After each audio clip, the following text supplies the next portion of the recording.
perfect righteous person, because being imperfect is, again, very amoebous. It's not very easy to define on a more detailed level. And so we finished basically in that chapter describing the fact, or explaining the fact, that there is really a gamut or like a spectrum rather than distinct categories above and beyond those two. So for sure you can describe or distinguish every righteous person into either perfectly righteous or imperfectly righteous, but once we get into imperfectly righteous, it basically is lots of shades of gray. And because, of course, we have the righteous, and by the same token we have the wicked, the same thing we are going to learn in our chapter today, that we have, again, those same two categories for the wicked one who is completely wicked, and the wicked one who is incompletely wicked, therefore somewhat good. And so there again, we're going to have those two very general distinctions, general categories, but within that second category of wicked but somewhat good, in other words, imperfectly wicked, there are going to be lots and lots of shades of gray or gamuts, however you want to put it. That will conclude, between last week's chapter and this week's chapter, we will conclude the definitions and distinctions of the righteous and of the wicked. Starting in chapter 11, one is the opposite of the other. Ze lu'umes ze. This is in fact a verse which describes how God made everything in pairs, whether good and evil, whether light and dark, whether kindness and severity. Everything basically goes in pairs. That's why, for example, Shabbat is actually so special, in that the first 2 days, and then the second 2 days, and then the third 2 days, days 1 and 2, 3 and 4, and 5 and 6, they pair in creation. Shabbat is unique in that it doesn't have a pair, it doesn't have another day that it pairs with, rather it pairs with God and with the Jewish people. Because everything else does pair, that's what sets up Shabbat as unique, in that it does not pair with another day. So generally speaking, things pair. For example, even the Talmud tells us that everything that exists as far as animals and vegetations on earth, on the land, on dry land, also exists underwater on dry land, or on the seabed, I should say. And so, again, we have that level of pairing. One is the opposite of the other. The wicked man who prospers, in other words, the wicked man to whom it is good, is antithetical to the righteous man who suffers. In other words, the wicked man who is incompletely wicked, has some good, he is the one to whom it is good, i.e. who prospers. He is antithetical, he pairs opposites with the righteous man who suffers, the righteous man to whom it is not good, because he is not perfectly righteous, therefore has some not good in him. That is to say, the goodness that is in his divine soul, in this wicked man's divine soul, which is in his brain and in the right part of his heart. Remember, the seat of the divine soul is entirely in the mind, in the brain. The brain is exclusively given over to the divine soul. That's why a person would never come to sin were he never to experience a folly, a silliness upon him. And in the right side of the heart, because in the right side of the heart we have the part that is empty of blood, right? The left side is the one that collects the blood and pumps the blood. So that godly divine soul that is subservient to and nullified by the evil of the klipa that is in the left part. So it's there, but it is subservient to the shell, the negative side, which is in the left part of the heart, which is the seat of the animal soul, and in this case dominates over the divine soul. This type 2 is subdivided into myriads of degrees, which differ in respect to the extent and manner of the nullification and subservience of the good to the bad, God forbid. Again, just as we described the righteous person who suffers, or the righteous person to whom it is bad, because he is incompletely righteous, but has some mitigating factors there. It's a very, very wide gamut. There is the person in whom the said subservience and nullification are in a very minor way, meaning that most of the time he is doing what's right. He's serving God, keeping the code of Jewish law, but because he fails, he has missteps here and there, that in fact puts him, at least during those times, into the category of a wicked person, because he's not serving God. But again, the majority of the time he is, and so he's a wicked person that prospers. And even these are not permanent or recurring at frequent intervals, but on rare occasions the evil prevails over the good and conquers the small city that is the body. We discussed earlier, several chapters ago, how the human being is like the small city where there are two kings that are fighting over control of that small city, the godly soul and the animal soul. So in this case, when the person chooses to sin, we're not talking about accidental sin, we're not talking about forced sin, we're talking about purposeful sin. In that scenario, during those moments when he is sinning, he in fact is now subservient or has been conquered by the animal soul.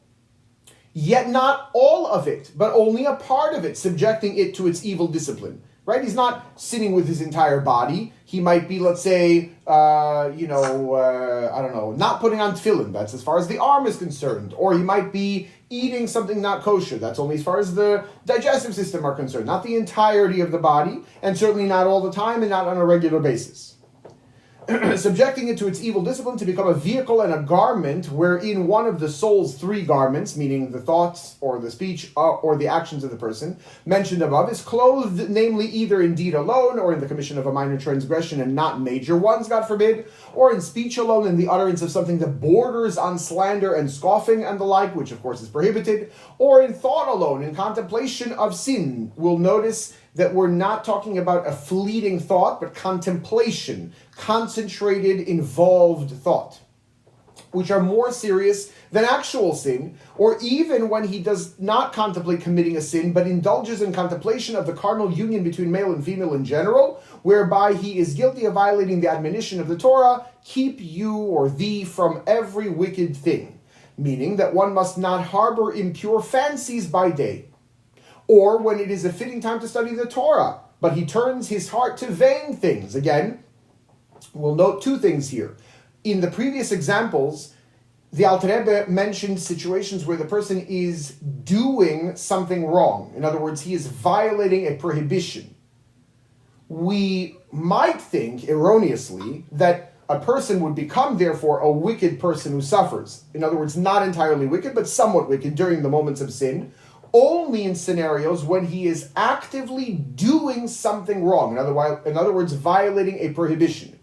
This subsequent section or subsection, this example, shows us that even when he is nullifying a requirement, in other words, he's not doing something prohibited, but he's not fulfilling something that he should be doing, that also is on par, because that's also a violation.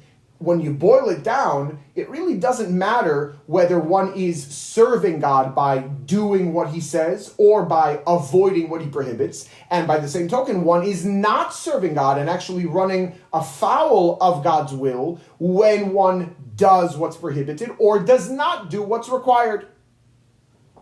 Nevertheless, if one has the opportunity to study Torah and kind of lets it slip through his fingers, that's a little bit different than purposefully engaging in other things that are not studying Torah or something else that's holy.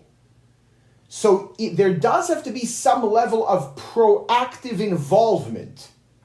But in this case, it's proactive involvement in something else, not something prohibited, but something else that really shouldn't be his involvement, because he should be involving himself in, let's say, the study of Torah. So when it is a fitting time to study the Torah, but he turns his heart to vain things, as we have learned in the Mishnah in Avot, in Pirkei Avos, Ethics of Our Fathers, he that wakes in the night or that walks alone by the day and turns his heart to vanity is guilty against his own soul. In other words, it's not that other things got him away, right? People were calling him and he had to deal with some kind of an emergency. We're talking about somebody who genuinely, on purpose, said, no, you know what, I'm not going to take the opportunity to do this positive deed, to do this, Torah study or tefillin or prayer or whatever. I'm going to go watch TV. That's what we're talking about. For by reason of any one of all these things and their like, he is called wicked at such time that the evil in his nefesh, in his soul, prevails over him, where the animal soul prevails over the godly soul, clothing itself in his body, inducing it to sin and defiling it. We'll note that it's for such time, not forever, only while he is involved in this. But as soon as he repents, he can go back, and does go back, in fact, to being either at least to being intermediate, if not actually being righteous again. So it's a very flowing and ebbing dynamic. Presently, however, the good that is in his divine soul asserts itself, and he is filled with remorse, and he seeks pardon and forgiveness of God. Indeed, God will forgive him if he has repented with the appropriate penitence, according to the counsel of our sages of blessed memory, namely the threefold division of atonement, which is expounded by Rabbi Shmuel as explained elsewhere. Generally speaking, there are three steps, three levels of repentance. First and foremost, recognizing that something that I did was wrong and feeling bad about it, genuine remorse.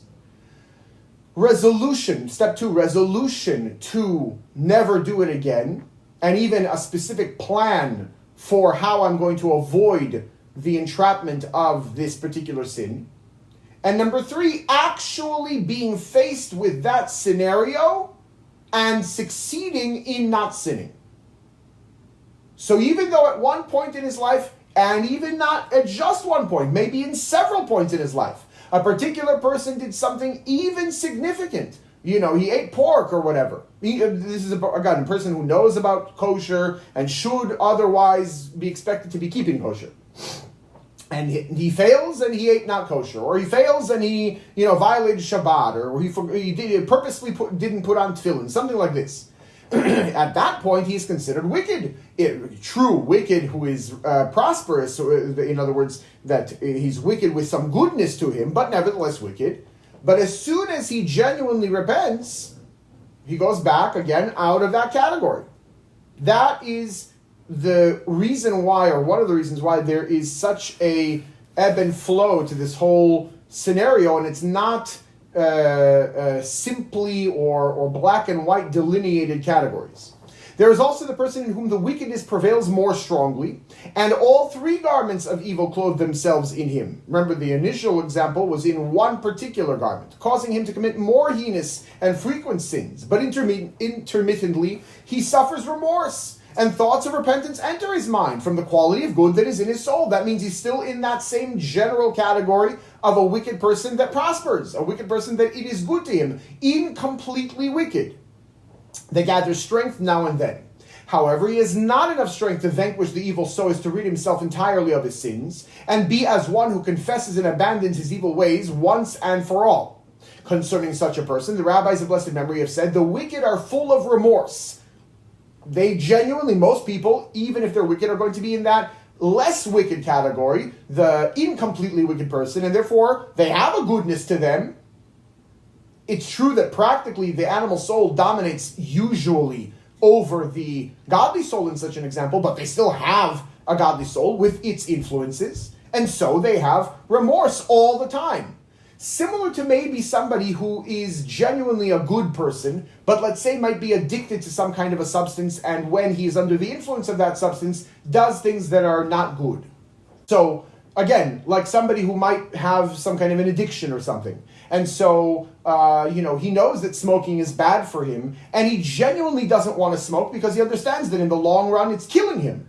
But he tries all sorts of different methods to not smoke anymore, and he might even succeed for a couple of days not to smoke, for a week not to smoke, but at some point he can't help himself, he goes back and smokes again. That's the kind of scenario, but again, in the context of sin that we're talking about here. These represent the majority of the wicked, in whose soul still lingers some good.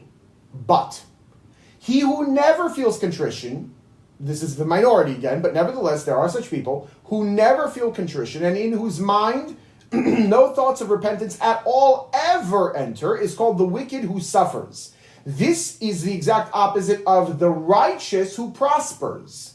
I might say that usually psychopath is a distinction of social behavior meaning between a person and his fellow.